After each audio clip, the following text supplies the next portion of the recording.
ভালো না। শাশুড়ি হিসেবে সে খুবই খারাপ, সারাদিন আপনার বউয়ের পিছে লেগে থাকে এবং হিংসা করে। বিয়ের পর আপনি এটাও বুঝতে পারেন যে আপনার বোন ভালো না। ননদ হিসেবে সে খুবই খারাপ, সারাদিন আপনার বউয়ের কুটনামি করতে থাকে, বউয়ের সাথে লড়াই ঝগড়া করার একটা ফন্দি সবসময় এঁটে থাকে। তারপরে আপনি বিয়ের পর জানতে পারেন আপনার নিজের বড় ভাই সে হচ্ছে আপনার চরম বড় শত্রু, সে আপনার ভালো চায় না। এবং বিয়ের পর আপনি এটাও জানতে পারেন যে আপনার ছোট ভাই, আপনার আদরের ছোট ভাই হচ্ছে চরম একটা বেয়াদব। আরো জানতে পারেন যে বিয়ের পরে আপনার 14 গোষ্ঠী, আপনার ফ্যামিলির 14 গোষ্ঠীর কেউ ভালো না, আপনার সবাই শত্রু, আপনার কেউ ভালো চায় না। এবং পরিশেষে আপনি এটাও জানতে পারেন যে আপনি নিজে একটা কাপুরুষ। কেন?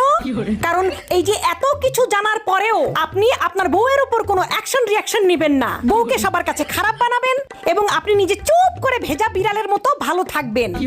শুনুন, সারা জীবন বউই পাশে থাকবে, অতএব বউকে সবার কাছে খারাপ না বানিয়ে সবাই